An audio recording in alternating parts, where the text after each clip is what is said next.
सभी को मेरा प्यार भरा नमस्कार। स्वागत है आप सबका वोकैब वंडर्स पे। वोकैब वंडर्स जहाँ पे वोकैबलरी की आपको वंडरफुल चीज़ें मिलती रहती हैं, बहुत आश्चर्यजनक तरीके से आपको वोकैबलरी पढ़ाई जाती है। उसी चैनल पे आपका स्वागत है। और आज की इस क्लास में हम लोग जानेंगे कि स्पेशल सेशन हमने लिया है, ये संडे के दिन आपको मिल रहा है इसीलिए। और इस स्पेशल क्लास के अंदर आपको अभी जो हमारा बजट आया, जो यूनियन बजट आपका होता है, जो कि 1 फरवरी को पेश किया जाता है। पहले ये बाद में स्टार्टिंग में ऐसा था कि ये 28 फरवरी को आता था, लास्ट में जो सत्र होता था तब। लेकिन अब ये 1 फरवरी को आता है पिछले कुछ सालों से।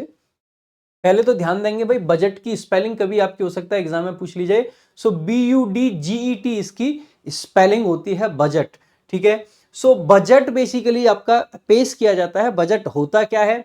तो बहुत सिंपल सी बात है, सरकार का आगे अगले आने वाले समय में किस तरीके से किन किन चीजों पर क्या क्या खर्चा होना है, कहां कहां से पैसा आ रहा है, कहां कहां से जा रहा है, इन सारी चीजों का जो समरी होती है, जो इन सारी चीजों को पूरा रिटन फॉर्म में रखा जाता है कि इस जगह पे इतना पैसा खर्च किया जाएगा, इस सेक्टर पे ये रहेगा, टैक्स इतना रहेगा, उसके अलावा जीएसटी इतना रहेगा। ये सारी चीजें आपकी डिसाइड की जाती हैं एनुअल बजट के दौरान। बजट आपका एक ही बार साल में पेश किया जाता है।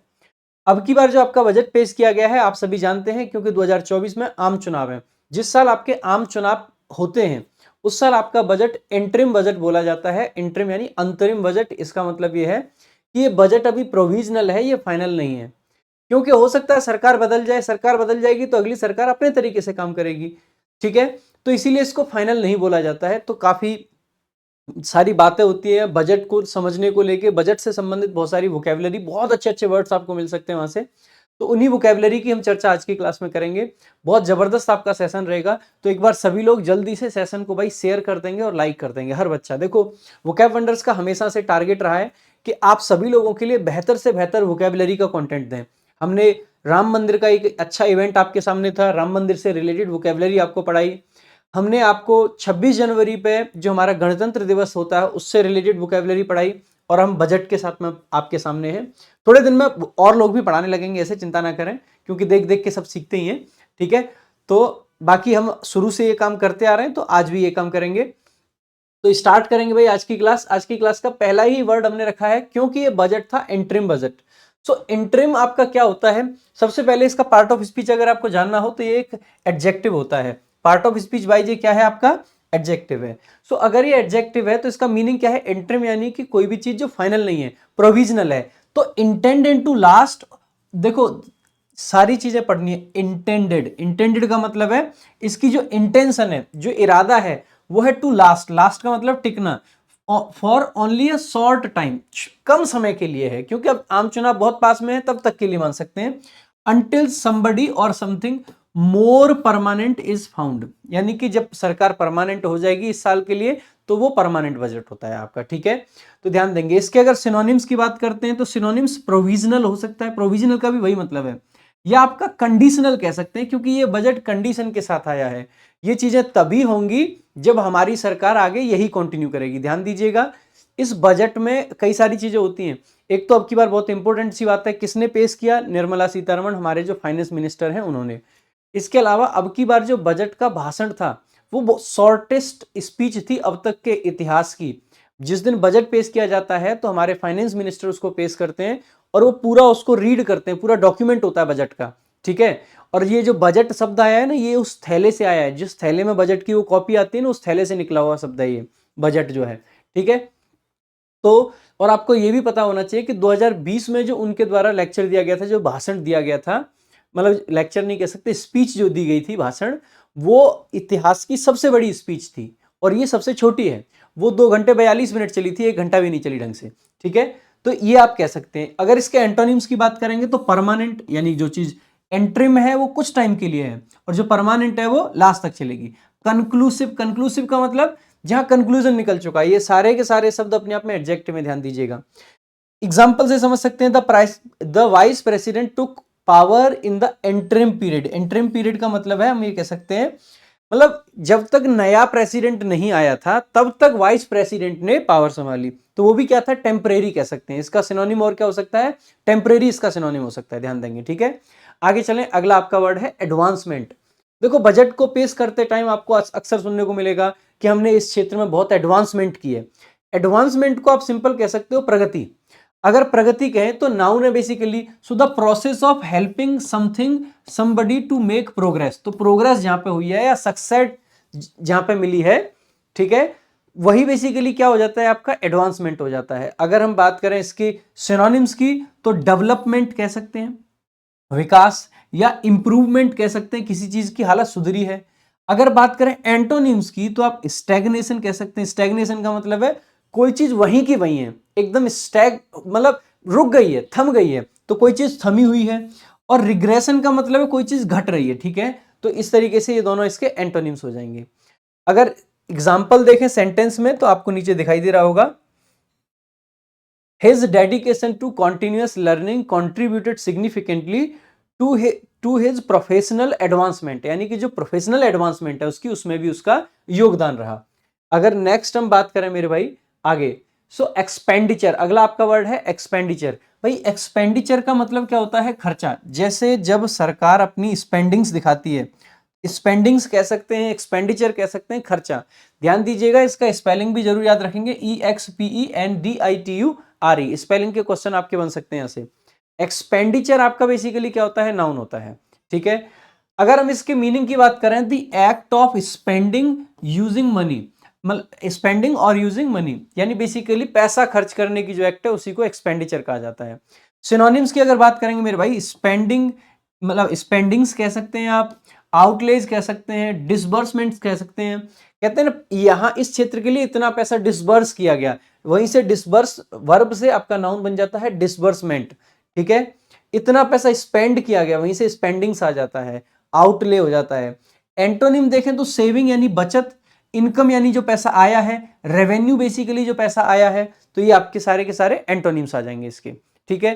भाई देखो, जो आपकी कमेंट सेक्शन है इसमें लगातार इन शब्दों को लिखते जाएं। बजट से संबंधित वोकैबुलरी आपको और कहीं नहीं मिलेगी, तो वीडियो को शेयर भी जरूर करते रहें। देखिएगा, मैं आप लोगों के लिए लगातार काफी मेहनत करता हूं भाई। वोकैब संजीवनी एक्सप्रेस आपकी जबरदस्त सीरीज हमने चला रखी है, वो सीरीज अपने आप में बहुत खास है। ट्रिक के साथ में उसमें वोकैबुलरी हम आपको याद करवाते हैं। उसके अलावा शॉर्ट्स के माध्यम से आपको, कभी मीम्स के माध्यम से, कभी आपको मिथोलॉजी के माध्यम से, कभी आपको अलग अलग नए नए इतने क्रिएटिव तरीके से, जितने क्रिएटिव तरीके से वोकैब वंडर्स पे आपको वोकैब मिलती है, आप एक प्लेटफॉर्म नहीं बता सकते जहां पे वोकैब आपको इतने क्रिएटिव तरीके से पढ़ाई जा रही हो। तो आप लोगों का भी एक मतलब ड्यूटी बनती है कि आप ज्यादा से ज्यादा वीडियोस को शेयर करें, लाइक करें भाई। आपके लिए इतने सारे एफर्ट्स अगर डाले जाते हैं तो उन एफर्ट्स को एप्रिसिएशन भी तो मिलना चाहिए, नहीं, ठीक है। तो आगे देखेंगे, so the company closely monitored it's expenditures, expenditures यानी उसके खर्चे, through out the quarter. Quarter का मतलब है बेसिकली साल का जो चौथा हिस्सा, यानी कि 3 महीने का जो हिस्सा होता है। नेक्स्ट अगला वर्ड है आपका आर्टिसंस। आर्टिसंस अक्सर करके बजट में ये वर्ड आता है, कहां पे, जब बताया जाता है कि ये जो स्किल्ड वर्कर्स हैं उनके लिए ये, जैसे MSME स्कीम आई थी जो लोन मिलता है जो आर्टिसंस वगैरह को, तो वहां से ये वर्ड आपका आ जाता है। तो a person who does work that needs a special skill making things with their hands, हाथों से जो वो करते हैं, मतलब हाथों से सामान वामान बना के जो बेचते हैं उनके लिए, तो उनको लोन वगैरह जो देते हैं। MSME जो स्कीम आई थी, वहां पे बजट में इस वर्ड का जिक्र आता है। तो इसके सिनोनिम्स की बात करेंगे तो क्या कह सकते हैं, क्राफ्ट्समैन कह सकते हैं, जो क्राफ्ट बनाते हैं, वो मैन जो क्राफ्ट बनाते हैं। मेकर यानी कि बनाने वाला। एंटोनिम हो जाएंगे एमेचर, एमेचर बेसिकली जानते हैं जो एकदम अनप्रोफेशनल तरीके से कोई काम करता है। नोवाइस एकदम बिल्कुल नया, ठीक है, मतलब एकदम अनाड़ी किस्म का। इनएक्सपर्ट भी उसी का सिनोनिम हो जाएगा, ठीक है। तो आप कह सकते हैं कि ये तीनों इसके एंटोनिम हो गए। द स्किल्ड आर्टिजन, मेटिकुलसली का मतलब होता है बड़े ध्यान से, एक एक बारीकी का ध्यान रखते हुए। Crafted the intricate details of the wooden, यहाँ पे जो भी फर्नीचर लिख रहा है या जो भी लिखा हुआ है नीचे, लेट मी सी क्या लिखा हुआ है, हाँ स्कल्पचर लिखा हुआ है, ठीक है। तो आप यहाँ से इसको कह सकते हैं। बाकी बढ़ेंगे आगे भाई। नेक्स्ट अगला आपका जो वर्ड है दैट इज मर्जर। मर्जर क्या होता है भाई, मर्जर होता है दो चीजों का एक में मिल जाना, दो चीजों का एक में मिल जाना मर्जर कहलाता है। सो मर्जर यानी कि दो चीजों का एक में मिल जाना। The act of joining two और मोर ऑर्गेनाइजेशंस और बिजनेसेस इनटू वन, ये भी अक्सर करके आता है जब बजट में मर्जर की बात कर रहे होते हैं तो वहां पे वर्ड आ जाता है। सो मर्जर, मर्जर बेसिकली, मर्जर के सिनोनिम्स की बात करेंगे। सो अमेलगेमेशन, अच्छा वर्ड है, एग्जाम में कई बार पूछा भी जा चुका है, आगे भी पूछा जाएगा। अमेलगेमेशन का मतलब बेसिकली दो चीजों का मिलाना, मिक्स कर देना बेसिकली।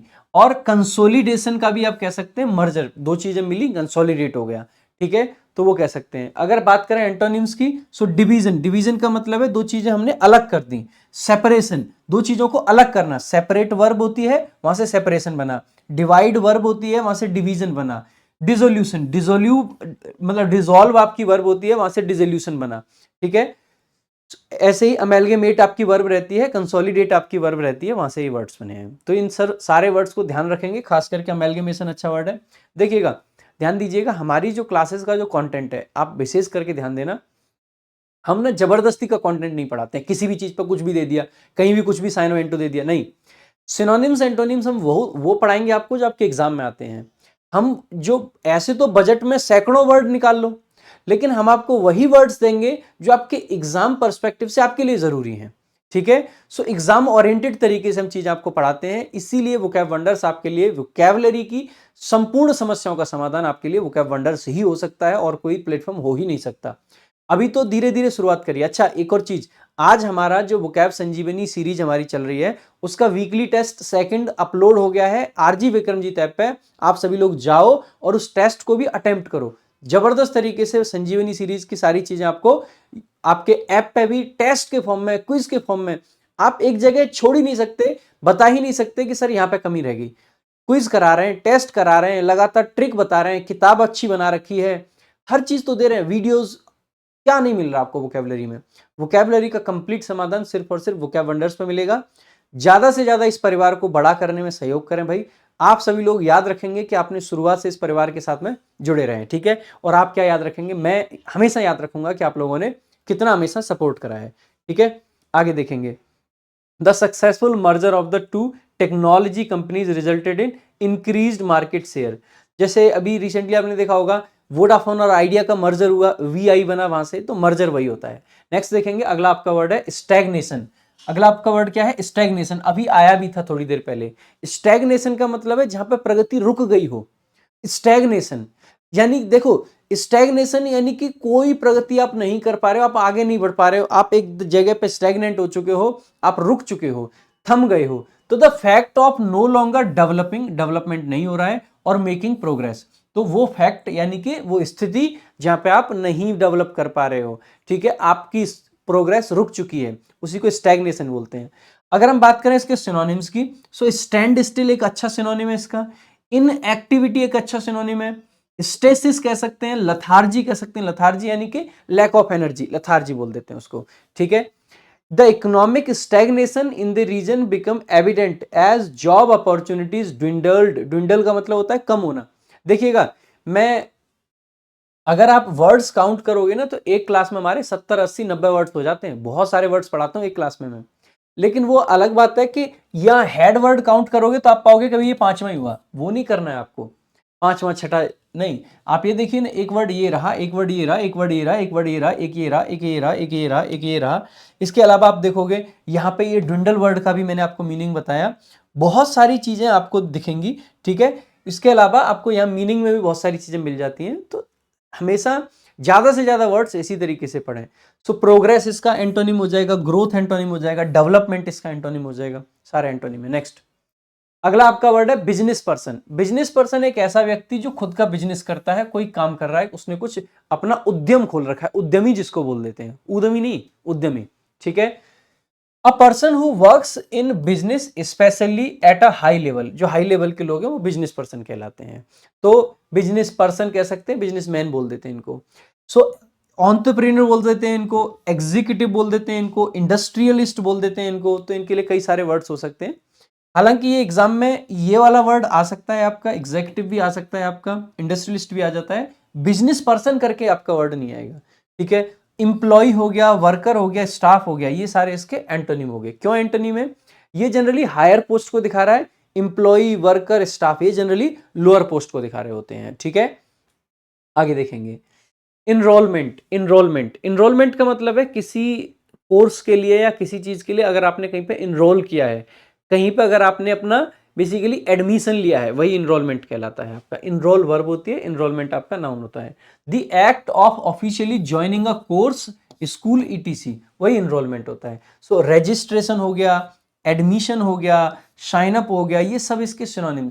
रजिस्टर कर दिया, एडमिशन ले लिया या साइन अप कर दिया। एंटोनिम्स हो जाएंगे विथड्रॉल करना, डी रजिस्ट्रेशन, एक्सक्लूजन, ये सारे के सारे एंटोनिम्स हैं। अगर एग्जांपल की बात करें, the university experienced a surge. Surge का मतलब है उछाल, किसी चीज में बढ़ोतरी, ठीक है। सर्ज इन इनरोलमेंट, इनरोलमेंट में, एज स्टूडेंट्स ईगरली, ईगरली का मतलब है बहुत तत्परता से, ठीक है। रजिस्टर्ड फॉर, थोड़ा सा पीपीटी में गड़बड़ रह गई है, सो लेट मी, यस, ठीक है। तो registered for the new semesters courses, नए सेमेस्टर के कोर्सेज के लिए ईगरली रजिस्टर कर रहे थे, ठीक है। Next, symbolic. भाई कोई चीज अगर सिंबॉलिक है, इसका मतलब है वो सिर्फ सिंबल के रूप में है, वो सिर्फ मतलब एक तरीके से निशानी के तौर पे है, वो एक्चुअल में रियल में एग्जिस्ट नहीं करती, सिंबॉलिक है। सिंबॉलिक, सिंबॉलिक का मतलब है जो रियल वर्ड में एग्जिस्ट नहीं करती, उसको एज अ सिंबल हम यूज कर रहे होते हैं, ठीक है। जैसे अक्सर करके जब हम इकोनॉमिक टर्म्स में बात करते हैं, तो हम एक इकोनॉमिक पिरामिड की बात करते हैं। पिरामिड एक ऐसा जहां पे हम कहते हैं कि सबसे नीचे वाले हिस्से पे, अच्छा ये वाला नहीं बनाते हैं उसको, आई गेस ये उल्टा बनाया जाता है, ठीक है। नहीं नहीं नहीं नहीं, सीधा ही बनता है। इकोनॉमिक पिरामिड जो बनाते हैं हम, ये कहते हैं कि देखो जी, अमीर सिर्फ इतने हैं और थोड़े से उसके नीचे ऐसे हैं, और जो सबसे बड़ा जो तबका है वो क्या है, गरीब है, वो सबसे बॉटम पे है। लेकिन क्या ऐसा कोई पिरामिड एग्जिस्ट करता है? नहीं, ये एक सिंबल के तरीके पे से मान लिया जाता है, तो इसी को कह देते हैं सिंबॉलिक।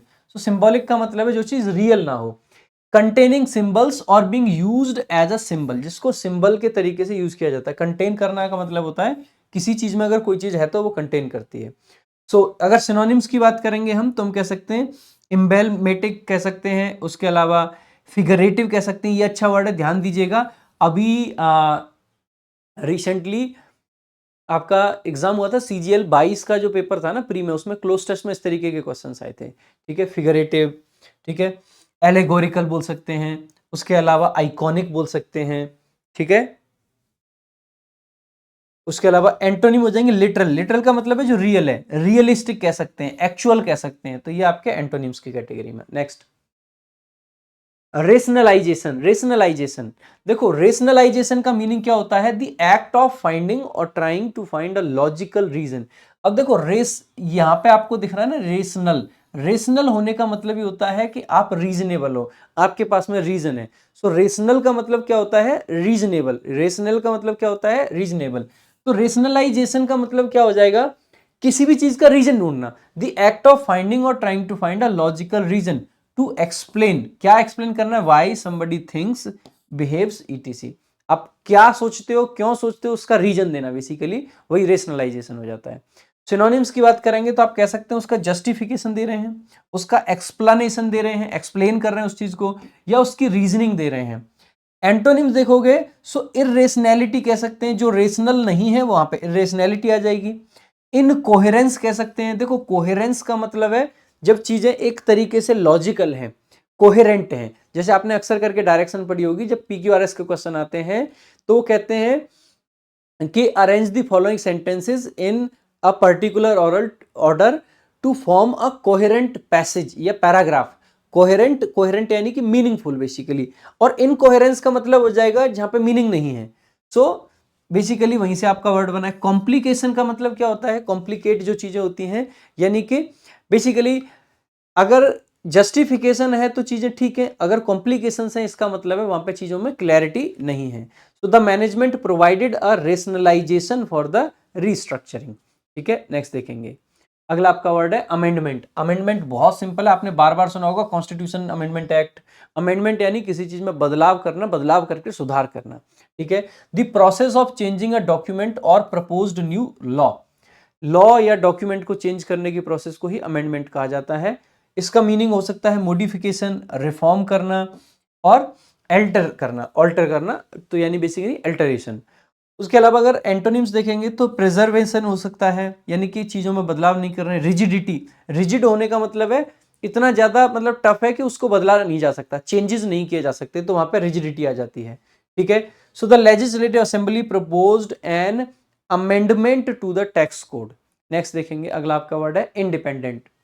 इंडिपेंडेंट का मतलब है भाई जो आजाद है, जो अपने आप में आजाद है, independent, having its own government, जैसे हम इंडिपेंडेंट कंट्री हैं, ठीक है। सेल्फ रिलायंट कह सकते हैं, रिलायंट का मतलब है निर्भर, और किस पे निर्भर है, खुद पे, सो सेल्फ रिलायंट। ऑटोनॉमस भी बोल देते हैं, आपने अक्सर सुना होगा ऑटोनॉमस बॉडीज। ऑटोनॉमस बॉडीज वही होती हैं जो इंडिपेंडेंट बॉडीज हैं, वो अपने आप से काम करती हैं। सोवेरेन, जिस पे किसी फॉरेन पावर का कोई कंट्रोल ना हो, वही सोवेरेन हो जाता है। एंटोनिम्स, डिपेंडेंट हो गया, रिलायंट हो गया, कॉन्स्ट्रेंड हो गया। कॉन्स्ट्रेंड का मतलब भी है एकदम बंधा हुआ किसी चीज में, ठीक है, किसी चीज से मतलब उस फ्री नहीं है वो basically. The entrepreneur established an independent business, तो इंडिपेंडेंट बिजनेस वहां से आप समझ सकते हैं, ठीक है। Demonstrating a commitment to self reliance, तो सेल्फ रिलायंस भी यहां पे आ गया आपका वर्ड, ठीक है। और ये भी, सो इंडिपेंडेंट आपका एडजेक्टिव है, तो ये भी सेल्फ रिलायंट भी एडजेक्टिव है। सेल्फ रिलायंस अगर लिखेंगे तो ये नाउन बनेगा, ठीक है, ध्यान देना। एनसीई वाले वर्ड्स जो होते हैं वो आपके क्या बनते हैं, नाउन, और एनटी वाले जो वर्ड्स होते हैं वो क्या बनते हैं, एडजेक्टिव, ठीक है, ध्यान देंगे। आगे देखेंगे एग्जेम्पशन। एग्जेम्पशन का मतलब है छूट, किसी चीज में छूट, जैसे टैक्स से अगर छूट मिल गई तो एग्जेम्पशन मिल गया, हम ये बोल देते हैं। तो एग्जेम्पशन मतलब छूट। So official permission, basically officially permission मिल गई, नॉट टू डू समथिंग, कुछ ना करने की परमिशन, और पे समथिंग, और कुछ पे ना करने की, you would normally have to do और पे, जो नॉर्मली आपको पे करना था या देना था कोई भी चीज या कुछ करना था, उसको ना करने की परमिशन ही बेसिकली एग्जेम्पशन। टैक्स से एग्जेम्पशन मिल जाता है, कई बार ड्यूटी से मिल जाता है, तो आप कह सकते हैं इम्यूनिटी मिली हुई है। इम्यूनिटी का मतलब है आप इम्यून हो, आपको ये सब करने की जरूरत नहीं है। एक्सेप्शन आपके लिए कर दिया है, एक्सेप्ट मतलब एक्सेप्शन का मतलब भी होता है किसी चीज में छूट। रिलीफ मिल गई है या प्रिविलेज मिल गया है, ये सब इसके सिनोनिम्स हो सकते हैं। एंटोनिम हो जाएगा ऑब्लिगेशन। ऑब्लिगेशन का मतलब है कोई चीज जो बहुत जरूरी हो गई आपके लिए। ड्यूटी, ड्यूटी का मतलब है जिम्मेदारी। मैंडेटरी, कोई चीज आपके लिए मैंडेट कर दी गई है, कोई चीज आपके लिए मैंडेटरी बना दी गई है, ठीक है। The tax law provides N exemption for low income individual, जो लो इनकम इंडिविजुअल होते हैं उनके लिए एग्जेम्पशन होता है, उनको टैक्स नहीं पे करना। आगे देखेंगे बोयुएंसी। बोयुएंसी का मतलब क्या होता है, देखो बोयुएंसी बहुत सिंपल सी बात है, ऐसी चीज जहां पे चीजें एकदम बढ़ा चढ़ा के, जैसे ये वर्ड ना अपने आप में बढ़ा चढ़ा ऐसा लग रहा है, बो यू बी यू ओ बो, ठीक है, इस तरीके से याद रखेंगे, ठीक है। तो situation in which prices, business activity etc tend to increase और stay at a high level, usually showing financial success, ठीक है। नेक्स्ट, बाकी इसके सिनोनिम्स हो जाएंगे फ्लोट। फ्लोट करने का मतलब है तैरना, जब चीजें ऊपर ऊपर तैर रही हैं तो ऊपर जा रही हैं, तो फ्लोटेबिलिटी बन गया वहां से। अपलिफ्ट, ऊपर। लाइटनेस, हल्का है कोई चीज तो ऊपर चली जाएगी, लाइटनेस। एंटोनिम देखो ग्रेविटी, ग्रेविटी की वजह से हम नीचे रहते हैं, टिके रहते हैं। सबमर्जन, वही सबमर्ज हो गए तो यानी डूब गए। सिंकिंग, डूबना, तो उछलना हो जाएगा बोयेंसी, उसके अलावा बाकी सब डूबने के हो गए, ग्रेविटी, सबमर्जन और सिंकिंग। नेक्स्ट देखेंगे ट्रांजिशन। ट्रांजिशन का मतलब होता है बदलाव, जब चीजें एक तरीके से ट्रांसफॉर्म हो रही हो तो वहां पे ट्रांजिशन दिखता है, तो ट्रांसफॉर्मेशन, ट्रांजिशन, ये आपके हो गए। तो आप कह सकते हैं द प्रोसेस और a period of changing from one state और कंडीशन टू अनदर, एक स्टेट से दूसरी स्टेट, यानी एक अवस्था से दूसरी अवस्था में जाने की स्थिति। सो चेंज ओवर कह सकते हैं, प्रोग्रेशन कह सकते हैं, ट्रांसफॉर्मेशन कह सकते हैं, इसके सिनोनिम्स बन जाएंगे, ठीक है। स्टैग्नेशन, स्टेबिलिटी और कॉन्स्टेंसी। कॉन्स्टेंसी यानी कि जब आप कॉन्स्टेंट हैं तो कॉन्स्टेंसी है आपके अंदर। ये आपके एंटोनिम्स, भाई कमेंट में लिखते रहना वर्ड्स को, जितना आप लिखते हो उतना ज्यादा आपको याद होते हैं, आप सभी जानते हैं इस बात को। नेक्स्ट, इंप्रूवमेंट, बहुत सिंपल वर्ड है। इंप्रूवमेंट यानी कि किसी चीज में बेहतर कर रहे हैं हम, उसको और अच्छा बना रहे हैं, बेहतरी basically. The act of making something better, ठीक है। सो इनहेंसमेंट कह सकते हैं, इनहेंसमेंट यानी किसी चीज को बहुत अच्छा कर दिया। एडवांसमेंट, आगे बढ़ गए किसी चीज में। अमेलियोरेशन, अमेलियोरेट वर्ब होती है, वहीं से अमेलियोरेशन बन गया। ऑप्टिमाइज आपकी वर्ब होती है, वहीं से ऑप्टिमाइजेशन बन गया। सो ऑप्टिमाइजेशन, अमेलियोरेशन, एडवांसमेंट, इनहेंसमेंट, सारे के सारे वर्ड्स आपके एग्जाम के लिए बहुत इंपॉर्टेंट है, ध्यान रखेंगे, ठीक है। एंटोनिम डेटेरियोरेशन, डेटेरियोरेट करना यानी कि खराब होना, वहीं से नाउन बना डेटेरियोरेशन। डिक्लाइन, किसी चीज में कमी। रिग्रेशन, अभी भी पढ़ाया था थोड़ी देर पहले। सो ये सारे वर्ड्स आपके एग्जाम को लेके बहुत इंपॉर्टेंट है, ध्यान रखेंगे भाई सभी लोग, ठीक है। आगे देखेंगे, अगला आपका है कंप्लाइंस, कंप्लाइंस का मतलब है जब चीजों को हम कंप्लाई कर रहे हैं, कंप्लाई करना एक वर्ब है, वहीं से आपका नाउन बना है कंप्लाइंस। हम कहते हैं ना कि यार इस चीज की कंप्लाइंस देखना, पुलिस देखती है कि रूल्स की कंप्लाइंस की जाए, कंप्लाइंस यानी कि चीजों को फॉलो किया जाए। द प्रैक्टिस ऑफ ओबेइंग, ओबे करना यानी कि फॉलो करना, रूल्स और request made by people in authority, जो अथॉरिटी के लोग हैं, जो पावर के लोग हैं, उनके द्वारा जो रूल बनाए जा रहे हैं उनको फॉलो करना, उनको ओबे करना, उनको कंप्लाई करना, बेसिकली कंप्लायंस हो जाता है।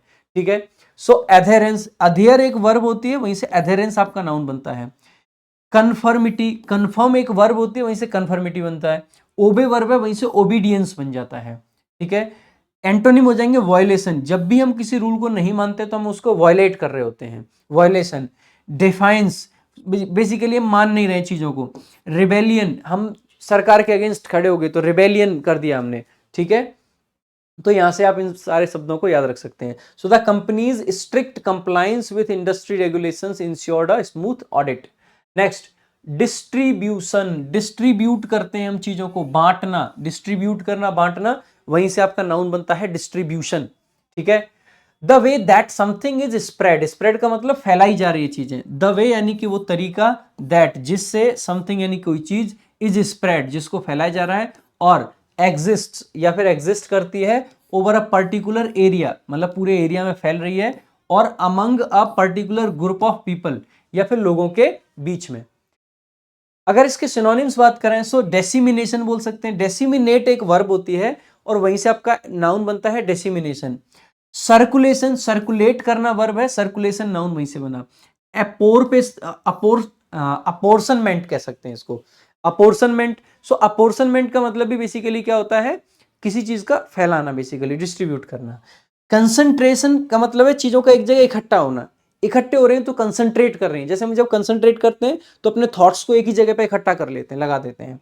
सेंट्रलाइजेशन, बेसिकली चीजों को एक ही जगह पे, जब हम चीजों का सेंट्रलाइजेशन करते हैं तो चीजों का एक सेंटर बना देते हैं, सारी चीजें यहां से काम करेगी, ये ही आपका सेंट्रलाइजेशन कहलाता है।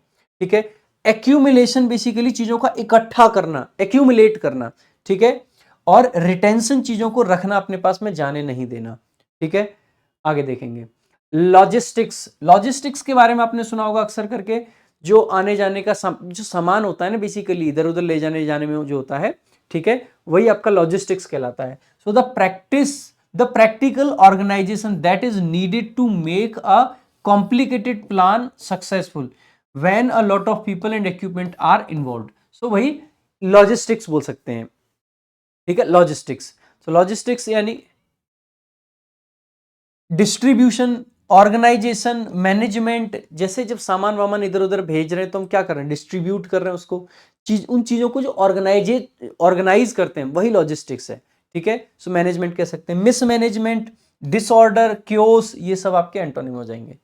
ठीक है, नेक्स्ट, अकम्पलिशमेंट, अकम्पलिशमेंट, देखो अकम्पलिश अगर किसी चीज को कर लिया तो उसको हासिल कर लिया, तो किसी चीज को हासिल करने की कला ही अकम्पलिशमेंट कहलाती है, एक्ट, कला नहीं, act. An impressive thing that is done or achieved after a lot of work. So basically जब आपने कुछ पा लिया है तो आपकी अकम्पलिशमेंट है, बेसिकली अकम्पलिश करना यानी कि पाना, अकम्पलिशमेंट यानी कि कोई चीज जो पा ली है। ठीक है, सो अचीवमेंट कह सकते हो मेरे भाई, अटेनमेंट, अटेन करना, ज्ञान वगैरह अटेन कर लिया तो अटेनमेंट हो गया। ठीक है, और कंप्लीशन यानी किसी चीज का कंप्लीट होना।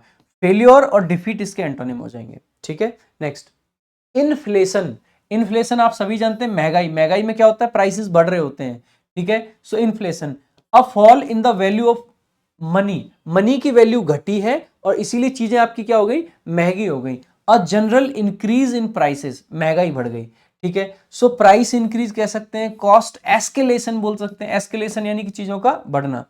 एंटोनिम हो जाएगा डिफ्लेशन, इकोनॉमिक कॉन्ट्रैक्शन, और उसके अलावा डिप्रेशन भी बोल देते हैं इसको। ठीक है, स्टैग्नेशन भी इसके एंटोनिम में आ सकता है। लेवी, हम कहते हैं ना टैक्स लेवी कर दिया, लगाना, लेवी करना यानी कि लगाना। So an extra amount of money that has to be, tax वगैरह लेवी करते हैं हम। ठीक है, सो हम कह सकते हैं कि जो पैसा, मतलब जो एक्स्ट्रा है ना, टैक्स वगैरह जो है, उसी को लेवी बोल देते हैं। लेवी आपका basically an extra amount of money that has to be paid specially as a tax to the government. So tax हो गया, फी हो गया, ड्यूज हो गए, ये सब आपके लेवी में आ जाते हैं।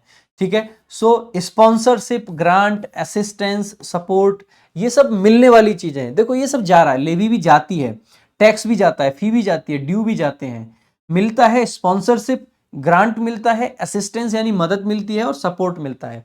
ये सब आने वाली चीजें एंटोनिम में। Next, diversification. डाइवर्सिफिकेशन का मतलब होता है चीजों को डाइवर्स कर दिया, फैला दिया। सो चीजों का फैलाना बेसिकली डाइवर्सिफिकेशन कहलाता है। क्या कहलाता है? डाइवर्सिफिकेशन।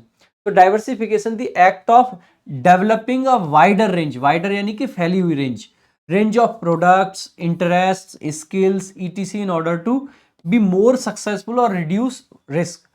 डाइवर्सिफिकेशन जैसे मान लीजिए कोई कोचिंग इंस्टीट्यूट है, कोई संस्थान है, आज सिर्फ दिल्ली में काम कर रहा है, कल को उसने पटना में अपनी ब्रांच खोल दी, एक ब्रांच उसने अपनी लाइक इलाहाबाद में खोल दी, एक ब्रांच उसने लाइक अपनी कोलकाता में खोल दी। तो क्या कर दिया? डाइवर्सिफिकेशन कर दिया। डाइवर्सिफिकेशन यानी कि उसकी ब्रांचेज अब फैल गई हैं, तो वही आप कह सकते हैं। अगर बात करें हम सिनोनिम्स की, सो वैरायटी, एक्सपेंशन कह सकते हैं, मल्टीप्लिसिटी कह सकते हैं, ये सब आपके फैलाने से रिलेटेड है। एंटोनिम हो जाएंगे कंसंट्रेशन, एक जगह पे, होमोजीनिटी, होमो का मतलब होता है एक जैसे, जेनिटी यानी कि एक ही जगह पे बेसिकली सेम चीजें चल रही हैं, फैलाया नहीं है, और कॉन्स्ट्रिक्शन यानी कि चीजों को कंस्ट्रिक्ट कर दिया आपने। Growing diversification has meant that the groups business culture is highly variegated. ठीक है, सो देखेंगे डाइवर्सिफिकेशन बेसिकली एक चीज तरह से बिजनेस वगैरह को फैलाना। नेक्स्ट, कंसोलिडेशन, कंसोलिडेट करना यानी कि चीजों को और बेहतर बनाना, जो चीजें अच्छी हैं उनको और अच्छे से करना, या चीजों को मिला के और मजबूत करना बेसिकली। द एक्ट और process of making a position of power और सक्सेस स्ट्रॉन्गर, मजबूत कर रहे हैं, so that it is more likely to be continue, more likely to continue, ज्यादा टाइम तक चले, इसीलिए इसको क्या कर रहे होते हैं? कंसोलिडेट करते हैं। तो इसके अगर सिनोनिम्स देखेंगे, सो इंटीग्रेशन कह सकते हैं, इंटीग्रेट करना यानी चीजों को मिला दिया, ठीक है, इंटीग्रेट कर दिया। मर्ज करना भी वही है, और कोलनेस भी वही है, कोलेसेंस बोल सकते हैं, कोलनेस नहीं, कोलेसेंस। ठीक है, आगे देखेंगे, फ्रेगमेंटेशन फैलना हो गया, सेपरेशन अलग होना, और डिसयूनियन भी अलग होना बेसिकली। नेक्स्ट देखेंगे, अगला आपका है लिबरलाइजेशन। आपने वर्ड सुने होंगे लिबरलाइजेशन, ग्लोबलाइजेशन वाले। ठीक है, सो लिबरलाइजेशन बेसिकली कंट्रोल को कम कर दिया, सख्ती को कम कर दिया, स्ट्रिक्टनेस को घटा दिया। द एक्ट और process of making something such as law और पॉलिटिकल और रिलीजियस सिस्टम लेस स्ट्रिक्ट, कम स्ट्रिक्ट कर दिया, कंट्रोल हटा लिए। सो ओपन अप कर दिया चीजों को, ओपनिंग अप हो गया, रिलैक्सेशन दे दिया, अनसैकलिंग कर दी उन चीजों की। एंटोनिम हो जाएंगे रेगुलेशन, रिस्ट्रिक्शन, कंस्ट्रेंट, ये सब आपके एंटोनिम्स हो जाते हैं इसके। ठीक है, सो ये हमारी पूरी भाई थी, थोड़ा सा फास्ट स्पीड में मैंने पढ़ाया, आप वीडियो को 2 बार भी देख सकते हैं रिवाइज करके, थोड़ा सा स्पीड में चले हम। ठीक है, तो ये आपकी आज संडे स्पेशल वीडियो थी आप लोगों के लिए। हम कोशिश करेंगे कि हर संडे कुछ स्पेशल वीडियोज आपके लिए लाई जाए। बाकी वीकडेज में आपके लिए चल ही रहा है लगातार रैंकर्स वोकैब संजीवनी, जो आपकी एक्सप्रेस है, वोकैब संजीवनी एक्सप्रेस, वो आपकी चलती है। और उसके अलावा सैटरडे को आपका वीकली रिवीजन आता है, संडे को आपके आरजी विक्रमजीत ऐप पे उसका टेस्ट भी आता है, उसके बहुत सारे क्विज भी होते हैं। ये वोकैब संजीवनी आपकी ऐसी किताब है जिस किताब को पढ़ के किसी भी एग्जाम की एक भी वोकैबुलरी आपकी बाकी नहीं रहेगी। मुश्किल से मुश्किल एग्जाम आ जाए, आसान से आसान एग्जाम आ जाए, हर एग्जाम में इससे बाहर वोकैबुलरी का एक भी क्वेश्चन आपको देखने को नहीं मिलेगा। कॉम्प्रिहेंशन की सारी समस्याओं के लिए कॉम्प्रिहेंशन क्रांति किताब आपकी है। ये दोनों ही किताबें आपकी फ्लिपकार्ट, अमेजॉन, बुक स्किप, हर जगह अवेलेबल है, आप वहां से ऑर्डर कर सकते हैं। बहुत नॉमिनल से फीस में आप मतलब प्राइस में आपको मिलती है। वोकैब संजीवनी बुक स्किप पे ओनली 187 में आपको अवेलेबल है। कॉम्प्रिहेंशन क्रांति बुक स्किप पे ओनली 295 में अवेलेबल है। बहुत प्रैक्टिस इसमें दी है हमने। कॉम्प्रिहेंशन पैसेज बड़े बड़े होते हैं, पेज ज्यादा खाते हैं, इसीलिए थोड़ी मोटी किताब है, इसीलिए इसका प्राइस 295 है। लगभग 500 पेजेस की किताब आपको 295 में किसी भी प्लेटफॉर्म पर कहीं नहीं मिलेगी, जो कि यहाँ पे आपको मिलती है। ठीक है, और इसमें 16,000 प्लस वर्ड्स हैं। काफी सारे लोग आपको नेगेटिविटी भी फैलाएंगे, पतली किताब है। भाई पतली किताब है, याद करने में आसानी रहेगी आपको। कवरेज इतनी अच्छी है कि 16,000 वर्ड हमने कवर कर दिए हैं। ठीक है, और इतने बेहतरीन ढंग से इसको बनाया गया है, ट्रिक से याद भी कराया जा रहा है। तो आपके लिए आपको दूसरी किताब कोई लेनी ही नहीं है, कोई मतलब ही नहीं है। कोई भी किताब आपकी कैसी भी हो, आपको सिर्फ और सिर्फ वोकैब संजीवनी पे चलना है। ये मेरी गारंटी है, इससे बाहर क्वेश्चन नहीं आएगा। और अगर इससे बाहर कोई वर्ड पूछा गया तो ये भी गारंटी है कि किसी भी कोई भी किताब उठा लीजिए, उस किताब में भी वो वर्ड नहीं मिलेगा। ठीक है, बाकी भाई जो बच्चे बैच के बारे में पूछते हैं, ये हमारा रिकॉर्डेड बैच है English VOD RG Vikramjeet app पे ये बैच अवेलेबल है। इसमें ये सारी चीजें आपको मिलती हैं, चैप्टर वाइज टेस्ट हो गए, all PYQ with solution chapter wise form में, उसके अलावा type wise level wise seat मिलती हैं, सारे नोट्स मिलते हैं, सारे आपको ग्रामर वोकैब कॉम्प्रिहेंशन तीनों सेशन आप मतलब तीनों सेक्शन आपके हैं, प्री और मेंस दोनों की कवरेज आपको मिलती है। अगर कोई भी डाउट है तो आप इस नंबर पर कॉल कर सकते हैं और जानकारी ले सकते हैं। लाइफ टाइम वैलिडिटी के साथ में सिर्फ 699 में आपको ये बैच मिलता है, ठीक है। तो आप ये बैच चेकआउट कर सकते हैं। इस क्लास की पीडीएफ, बाकी सारी क्लासेस की पीडीएफ और the Hindu for Hindi medium जो हमारा जबरदस्त इनिशिएटिव है, आप सभी तारीफ भी करते हैं, उन सब की पीडीएफ आपको वोकैब वंडर्स टेलीग्राम चैनल पर मिलती है। उसके अलावा सारे एग्जाम अपडेट्स के लिए English by Prashant sir Telegram भी जरूर ज्वाइन करें। कैसी लगी वीडियो बताइएगा कमेंट बॉक्स में। अगर आप इसी तरीके की वीडियोस और चाहते हैं तो भी बताइएगा कमेंट बॉक्स में। बाकी आज के लिए रखेंगे सिर्फ इतना ही, मिलेंगे अगली क्लास में। Thank you so much. जय हिंद, जय भारत।